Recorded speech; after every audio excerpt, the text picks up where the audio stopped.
un programa promovido por la Sociedad Secular Humanista del Perú que busca popularizar la ciencia, sus teorías y contenidos en un lenguaje que esté al alcance de todos.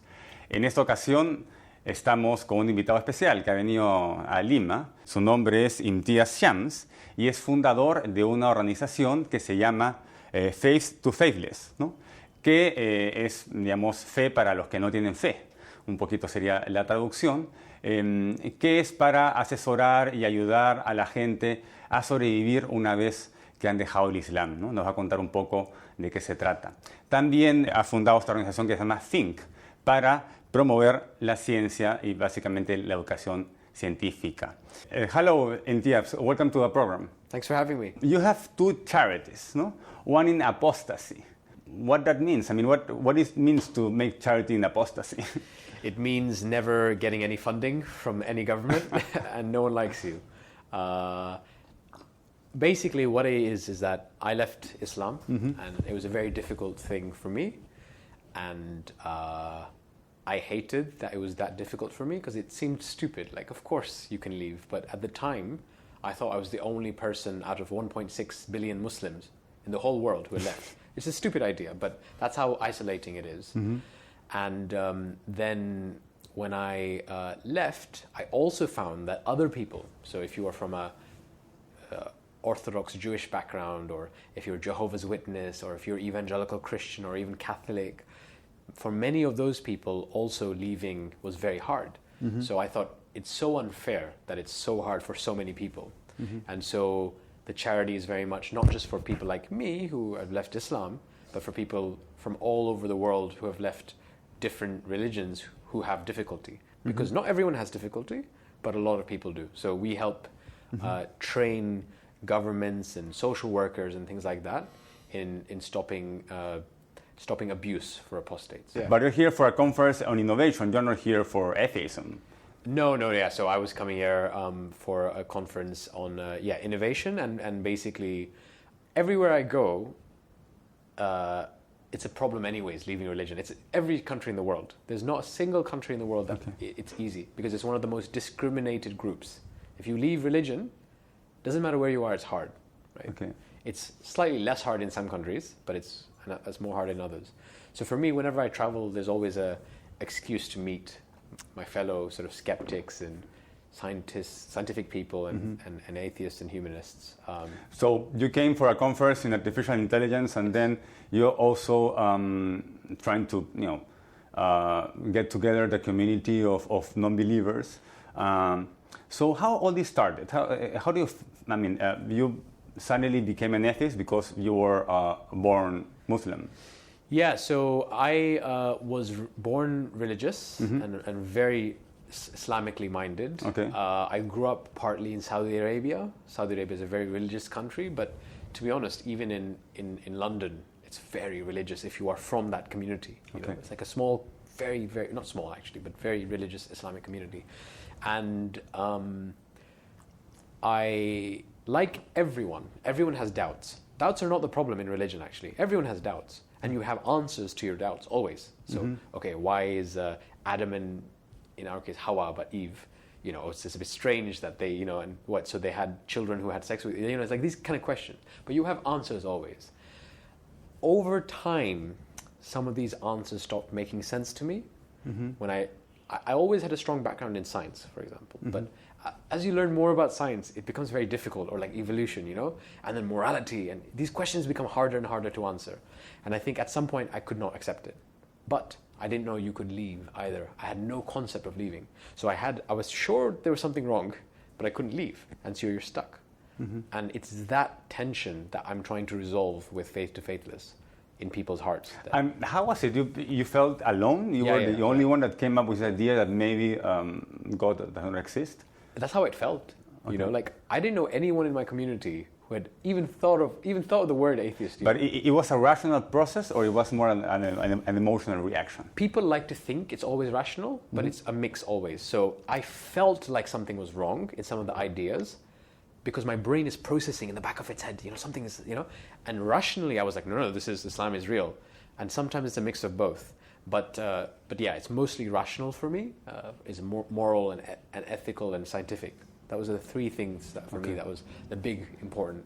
Or it was evidence, or it was a rational argument that... Yeah, so on the moral side, for example, the Islam I grew up in is very orthodox, is very conservative, but most of Islam is quite conservative. And so things like there are arguments against evolution, for example, in Islam. Evolution is very hard to say it's wrong, actually, when you study it, you know, and that's the problem. Like, evolution is very hard to disprove because it's everywhere.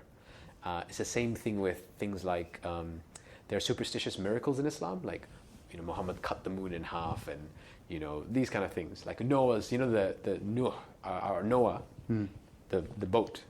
How are you going to put two of each animal? You know, I had an experience with Islam, or when I went to Egypt. I went to El Cairo, I went to a mosque, and I had to take out my shoes like you did here, I kept the tradition. At the end, the priest approached me and we started talking, and he thought that I had a scientific thinking, and he explained, and he thought that Islam was perfectly aligned with science. And he took me to a kind of library and gave me a couple of books. I bought do you want to see? I bought some books that prove... If any of them are from a guy called Harun Yahya, I have so much to say about him. Yes, because... just a second, I think they're around here. Yes, I have two books, not three, two books. One is Islam, A Profound Insight. And this is Islam, A Profound Insight. This is the proof of why Islam is perfectly scientific. And this one is Jesus, Jesús el Profeta del Islam. Jesus, a prophet of Islam, explains why Muhammad is the ultimate prophet. No? And they do a lot of this because a lot of Christians think that Islam is very anti-Christianity, but Islam is actually accepts a lot of Christianity, and the only big difference is that they don't believe Jesus is the Son of God. They believe that Jesus was just another prophet. So, you know why this is happening? This is because Saudi Arabia in the 1973 pumped billions of oil dollars into promoting this Islam and science stuff. Before that, there wasn't really... If you look at books before that, there wasn't a lot. This is new. And this is part of why people like me were kept in Islam for longer. People who are scientific. And the author studied in Europe. He wrote a master in Europe, and this book is full of errors. I haven't read it all, but you've read enough to go, this is a bit wacky. Yeah, for example, there's a quote of Stephen Hawking that says that science proves the existence of God. No? And I mean, I know Stephen Hawking. It's impossible. They always do that. They say, you know, I bet you if I die, they'll be like, Imtiaz Shams said that actually. It's not only a problem of reasoning. It's just false. It's false claims. No? It's propaganda. It's propaganda. This is propaganda. So basically, Saudi Arabia, hugely rich country, put billions of dollars into funding books like this, and not just funding books like this, but giving them to very poor countries, the madrasas, the schooling system in poor countries, where if you're a young child and you don't go to school, you're from a poor background, you will go to a religious educational system. Now that system will have books like this, and they're funded by Saudi Arabia. Guess what kind of Islam they're being taught? And those kids then end up becoming high risk for things like terrorism. So there's a big generation, like my generation, where because of Saudi money, even people who are more scientifically minded actually use science and Islam together, you know, because there's a lot of bullshit. And that jeopardizes the ideas of science, and they misunderstand the scientific method altogether. No, so they pretty much adapt the scientific method to suit their needs, and that's a problem because they don't develop critical thinking. And I blame some of the scientists. So what Saudi Arabia did is that they did big conferences and they invited Western non-Muslim white scientists to come to Saudi Arabia, and some of them, like a guy called Bukail, he's an embryologist, they paid to just say the Quran is miraculous. And some of them, they took the words and they twisted it. But you can see these documentaries online from 1970 where these Western scientists are saying these things which are obviously either they're misquoted or they're wrong. Like Stephen Hawking said, you know, of course he didn't, you know, but it's propaganda.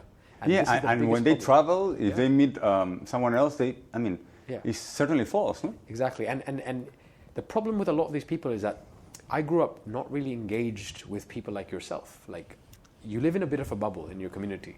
So you're only talking to people who are sure this is correct. So then you don't really have an outside. So these kind of things, like these videos, are very important. Not just for people like myself, but if you think of if you're in Peru and you're a Catholic from a strong background, Catholicism, maybe if you said something, they might not really listen because they're sure you're an enemy, you know. But if they listen to me, and I'm a very different person from a different country, different religion, but it's the same story, it makes people think.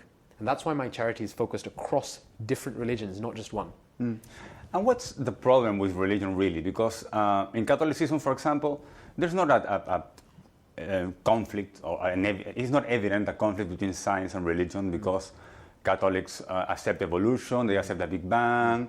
In general, the discussion is when the primate obtained the soul. But that's not a scientific thing. It's a supernatural. So we can they can coexist. But in Islam, do you see that can they coexist with science? I think it's very difficult. Islam is particularly difficult because the Quran is the word of God. It's not from humans. With what the Muslims believe, it's actually the word of God. Okay. So that's very tricky, because if it's the word of God, nothing you say is going to compete with that. Where with the Bible, there's a different interpretation of it, and all this kind of stuff. Yeah, but in the Bible you have different formats, authors, and and different ways. You have the Psalms or the Apocalypse, and also a lot of history. That is very much irrelevant to morality. But the problem is when you take it literally. Do you have an interpretation of a correct interpretation? That's the problem. Islam is incredibly literalist across the world. So Sunni Islam, basically, if you're not a literalist, you're a heretic. And in some states, that gets you killed, even if you're Muslim.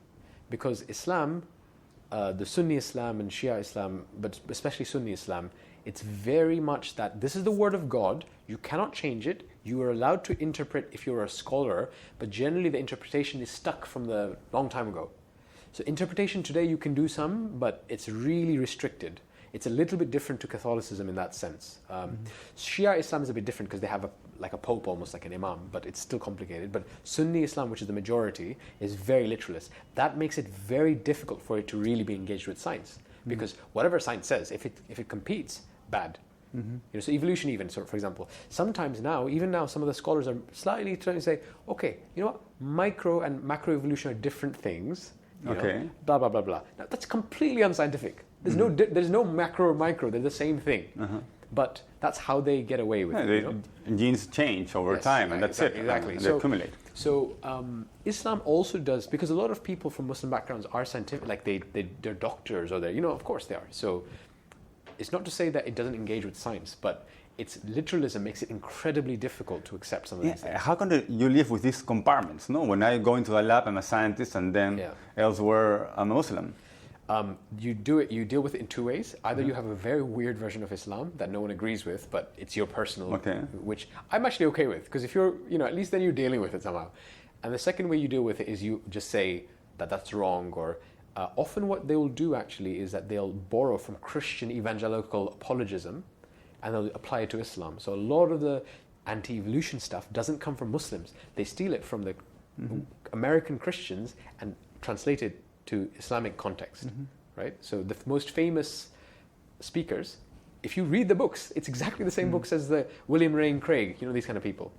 And what about the condition of women in the Islam world? It's one of the worst religions for women. Yeah, I would say so. I mean, I would say monotheistic religions are the worst. In general, they're machist. If you were talking about like Hasidic Judaism, even like conservative Christianity and Islam, it's like similarly pretty bad for women.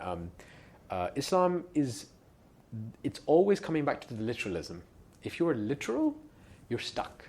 You're really stuck in, was it 600 and something CE, With Christianity, if you're like an Anglican Christian, things can change because you're not so literal. If you look at even Christianity, if you're from an evangelical background, you're more worse for women because you're literalist. I think literalism is the problem. And when we talk about, what is the problem with like faith and belief? Like for me, even if you're from a very liberal background, if you have belief that's not by evidence, there's a danger there always that you'll be homophobic or you'll be anti-women, because it's like you can believe anything. You believe the earth is flat, you know. So Islam has a very specific problem with women because of a literalism. For example, the Bible has like crazy stuff about women, but you can kind of work around it because it's not super literal. We can't do that. So it's caused a lot of problems globally. And how do you see the future? Religion is getting radical. Yeah. But is really growing altogether? Or? Religion always grows through birth rates, always. Conversion is important, but it's not really the big thing. Religion is about birth rates constantly in every religion. Yeah. So populate the planet. Populate the planet. Yeah. So that's the plan. That's always the plan. But what is happening now is the fact that people like me exist and talk about it. Something is changing in Islam. But you're not reproducing. Normally, atheists have low fertility. Yeah. But ideas are very viral. Okay. You don't need to reproduce to share ideas. Okay, that's interesting. Yeah? So in America, a crazy result came out. 23% of American Muslims are now atheist. 23. That's 700 and something thousand people. No one believed this, but like it's a very good survey. Yeah. So, and they don't change to other religions because sometimes they jump from one. They just go to atheism. Most people leave and become non-religious. Okay. Some people become Christian in America, but by far they're non-religious. Because if you're not going to buy the Kool-Aid for one religion, why would you buy the other? Right? Okay. So it's very rare. It happens for sure, but not very common. But I think what's going to happen, I'm a bit pessimist sometimes, but actually on this I'm not. I think what's going to happen is that the more people like me come out, and there's many of us now on the internet, so many of us on YouTube and things like that. You just go and Google and look for ex-Muslims, there's millions of us. And that is now unstoppable. So in my time, just 7 years ago, if you go, there's not really anything. Now they're talking about us in mosques. And you know, like, I love it when they do that. I love it when they insult us. Okay. Because it's like they're forgetting what the real challenge is. But you deserve death. I mean, I don't deserve it. I don't want it. But no, but Islamically, yeah. So Islamically, if you don't know about Islam, you could live. But if you know about it, if you know about it, and you deserve to be put to death. Yeah. So Islam has a big problem because it's literalist, and its literal interpretation includes a death penalty for people who leave it within an Islamic state and with specific conditions. And that's how they get around. They say, oh, no, that's not true. And then you ask questions, it's actually, yes, it's only in an Islamic state. And they say, oh, well, you live in the UK, it's not an Islamic state. This is see, they go around it. Okay. But it is death. Yeah, it is death. And you need a lawyer to exactly. You need a legal, and this is what I say to people. I say, okay, so I shouldn't be killed in the UK because I'm not in an Islam. That's a crazy thinking, you know? And they know it's bullshit when because they say the concept is that if you deny religion, you should be punished. And you know what the arguments they make now is that, but it's like being a traitor. If you are a traitor to the government, they can still kill you in America. It's like, yeah, but leaving religion, I'm not a traitor to the state. Okay. It's because you live in a theocracy. So anyways, but basically the death thing is one of the biggest problems with Islam, because it's not that every ex-Muslim is at the risk of death, like big risk of death. It's that when you think that's what should happen to people, how do you think you're going to treat them? Even if you don't kill them, how do you think you're going to treat those people? We need to cut the program. You're going to the airport. What are your plans for the next 10 years? So my new charity, Think, is because I believe that YouTube education is very powerful, you know, about science and technology and history, but it's all in English. If you really see it, it's all in English. Yeah. Programs like yourself are some of the exceptions, actually. And I want to do videos backed by professors, but like fun videos in English, in Bangla, in Spanish, And so I'm really, really in the next 3 years, I want to tick that off my life plans. After that, I'm really interested in fascism. I think fascism is very scary. Yeah. It's a belief system without evidence in many ways, and it's one that we don't touch very much actually. Yeah. And I'm terrified of fascism. So Hindu fascism in India, Hungarian fascism.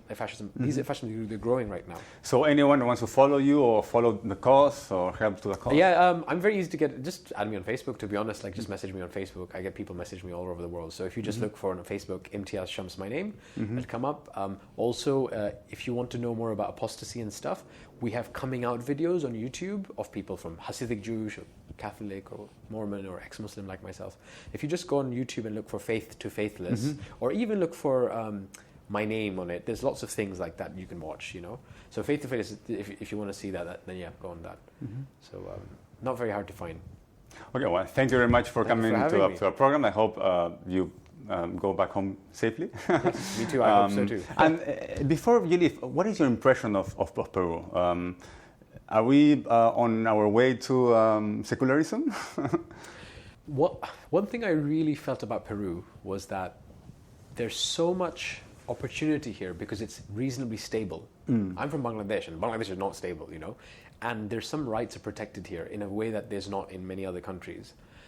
It's also very Catholic. Like everyone is wearing a cross, and there's not, you know, somewhere they've got a cross, so they have Jesus on the car. So there's a clear opportunity. And I was speaking to your co-founder Helmut about this, and he strongly is saying the same thing. It's a big opportunity, and I felt this. You know, you really feel it here, and I think people are. I'm not saying they're open-minded Lima. I've only been in Lima, in a very specific part of Lima, but I think there's an opportunity here, right? And opportunity is what I'm always interested in. Like, where's the opportunity? So I think there's a big opportunity here because the Catholic Church is powerful, and the Catholic Church is very old, and it's pulling back humanity, and it loves to go to countries that it's not involved in to try to convert the population. You know, it's another form of fascism to some extent. This kind of the tribes of the Peruvian jungle. Yeah, exactly, it's crazy, and it's like so racist. Yeah, so this is a good place to have a foundation for things like humanism, skepticism, etc. So we have free press. That's important. So I'm very excited. I'd love to come back, and I'm planning to come back. So, but I'm very excited about the future of Peru and what you guys are doing. Well, I hope. They don't end up having a coup d'état with this late movement. Yeah. Well, thank you very much for coming. I hope you make it to the airport. Yeah, I'm sorry you're a bit I'll be fine. Delayed for our program. I'll pray to Allah. Bueno, estuvimos con Imtiaz Shams, que es fundador de la organización Faith to Faithless, que la pueden seguir en las redes. Él ha asesorado, estamos conversando sobre las asesorías que ha tenido para que la gente pueda dejar el Islam, ¿no? y lo importante que es introducir el pensamiento racional y la ciencia en estos grupos, ¿no? Bueno, mi nombre es Víctor García Belaúnde, esta fue una edición más de La Manzana Escéptica y estamos de vuelta, vamos a tener ediciones cada 2 semanas y los invito a seguirnos en las redes. Chao. What do I say? Manzana es something or other. Escéptica. Escéptica. Escéptica.